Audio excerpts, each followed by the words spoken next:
형제자 여러분 안녕하세요. 오늘은 5월 4일 금요일 모든 사람을 위한 복음이라는 제목으로 디모데전서 2장 1절부터 15절까지를 묵상합니다. 1절 그러므로 내가 첫째로 권하노니 모든 사람을 위하여 간구와 기도와 도구와 감사를 하되. 자, 사도 바울이 첫째로 권한다는 것은 강조를 얘기합니다. 그러면서 모든 사람에게 적용되는 기도에 대한 얘기를 합니다. 기도하는데 간구는 페티션이죠. 필요를 위한 것, 체험을 위해서 기도하는 것. 그 다음에 기도는 포괄적인 것을 얘기하고, 도구는 중보기도고, 감사는 감사합니다. 그래서 우리 하나님께 기도할 때 감사하고, 그리고 하나님 앞에 아래일 것들을 기도하고, 하나님의 다스림을 구하고, 그리고 맨 마지막에 해야 될 것이 바로 도구, 다른 사람을 위한 중보기도입니다. 그래서 이제 보면 임금들과 높은 지위에 있는 모든 사람을 위하여 하라. 자, 임금들과 높은 지위에 있는 사람들이라는 것은 다스림, 리더십에 있는 사람들 얘기하는 거예요. 나라를 위해서, 교회를 위해서, 또 직장과 일터를 위해서, 캠퍼스를 위해서 그 모든 것들을 주관하는 리더십을 놓고 기도하라는 것이죠. 왜냐하면 리더십이 온전히 서야 그 나라와 그 교회와 그리고 그 직장과 일터와 그 학교와 캠퍼스가 온전하게 경영되기 때문인 것입니다. 그래서 우리가 늘 기도할 때 가정에서는 부모님을 위해서 기도하고, 또 결혼한 사람들은 서로를 위해서 기도하고, 또 교회 리더십을 위해서 기도해 주시고요. 그리고 또 이 나라 대통령과 리더십, 또 우리 한국 사람이니까 한국의 대통령과 리더십을 위해서 기도해야 할 것입니다. 이는 우리가 모든 경건과 단정함으로 고요하고 평안한 생활을 하려 함이라. 자, 중보 기도의 이유는 뭐냐면 모든 경건과 단정함이라고 얘기하는 것은 질서 잡힌 삶을 얘기하는 것이죠. 그래서 하나님 안에서의 질서로 잡힌 삶을 살 수 있도록 하나님의 역사를 바라보는 것이고, 또 하나는 평강입니다.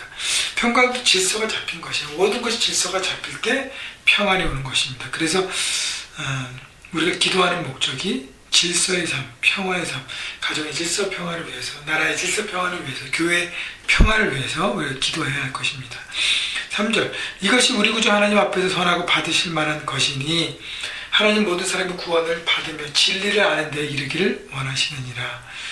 자, 그래서 이 중보 기도와 기도는 하나님이 기뻐 받으시는 것이고, 그 다음에 하나님 기뻐하시는 이유는 뭐냐면 우리가 기도해야 될 모든 사람이 구원받는 것을 위해서 기도하는 것입니다. 다시 말하면 잃어버린 영혼을 향해서 기도하는 것, 바로 우리의 사명이고 본분이고 해야 될 것이라는 것이죠. 그래서 여러분, 잃어버린 영혼을 향해서 여러분 늘 찾아내시고 나아가시고 접촉하시고 섬기시고, 근데 중요한 것은 기도를 통해서 함께 싸워야 하는 것입니다.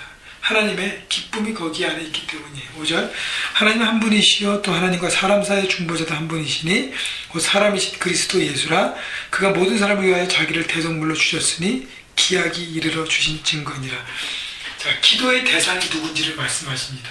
하나님은 한 분 하나님께서 기도를 다 들어주신다는 거예요. 그리고 예수님은 중보자가 되셔서 하나님과 우리 사이의 중보자가 되시고 우리의 모든 기도를 들으시고 하나님과 함께 모든 일들을 역사하신다는 것입니다. 자, 그래서 예수께서 십자가로 자신을 드렸던 것처럼 우리도 다른 사람을 위해서 희생하며 중보기도 하는 부분들이 필요해야 하는 것이죠. 7절 이를 위하여 내가 전파하는 자와 사도로 세움을 입은 것은 참말이요 거짓말이 아니니 믿음과 진리 안에서 내가 이방인의 스승이 되었노라. 자, 바울은 이 모든 것들을 내가 나누기 위해서 하나님이 나를 세우셨고, 그래서 특히 이방인들, 유대인이 아닌 이방인들을 위해서 내가 이 세움을 받아서 이 모든 사역을 한다. 그러면서 우리 이방인들에서 중보기도 하고, 이방 교회를 위해서 중보기도 하고, 이방 리더십을 위해서 기도하면서 하나님이 모든 사람들이 돌아오는 기쁨을 얻도록 우리가 함께 뛰자고 얘기하는 것입니다. 8절 그러므로 각지에서 남자들이 분노와 다툼 없이 거룩한 손을 들어 기도하기를 원하노라. 8절부터 15절은 교회 안에서 남성과 여성들의 신앙의 어떤 태도와 삶의 모습을 얘기하고 있는데요. 먼저 남자들은 중보 기도자가 되라는 것이죠. 거룩한 손을 들고 분노와 다툼 없이 기도하라는 거예요. 분노와 다툼은 사람들과의 관계고, 또 리더십 간의 갈등이 없이 평화로운 가운데 기도로 모든 것을, 기도의 리더십을 발휘하라는 것입니다. 그래서 중보 기도자가 돼야 돼요. 우리 남성들이요, 중보 기도자가 돼야 돼요. 여러분이 책임받고 있는 영역들에 대해서 중보로 나가십시오. 기도함으로 기도로 경영하십시오. 그래야 승리할 수 있고 온전하게 되는 것입니다. 9절부터는 여성들인데 또 이와 같이 여자들도 단정하게 옷을 입으며 소박함과 정절로서 자기를 단장하고 따은 머리와 금이나 진주나 값진 옷을 하지 말고 오직 선행으로 하기를 원하노라. 이것이 하나님을 경외한다 하는 자들에게 마땅한 것이니라. 자, 여성들에게 요구하는 것은 밖으로 드러나는 화려함과 치장, 여기에 집중하지 않고 거기에는 심플하지만 내면을 갖고 선행하기를 원한다는 것은 마음적으로 그게 삶으로 아름다운 삶을 추구하라는 것입니다. 11절 여자는 일체 순종함으로 조용히 배우라.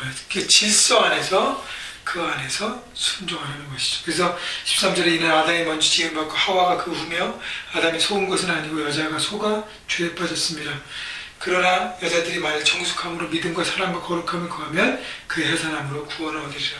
정숙함으로 믿음과 사랑과 거룩함을 구하면, 다시 하면 당시 어떤 그 가부장적인 문화 안에서 얘기를 하고 있는데, 여러분 그걸 다 떠나서라도요, 여성들이 리더십에 순종하고 함께 섬기고 함께 갈 때 아름다움을 이루어가는 것이죠. 남자들 리더십을 가지고 그것을 군림하는 것이 아니라 섬기고, 여성들은 그걸 순종하면서 지혜롭게 함께 컨트롤하면서 아름다운 리더십 중에서 자기 맡은 영역들을 아름답게 이어갈 것입니다. 그 모든 것의 베이스가 바로 기도라는 거. 여러분 그래서 오늘 기도에 대한 메시지를 들으시고 나는 어떻게 기도하고 있는가, 내 중보기도는 어떤가 돌아보셔서 기도를 통해서 여러분 인생을 경영하는 여러분 모두가 되기를 주님의 이름으로 축복합니다.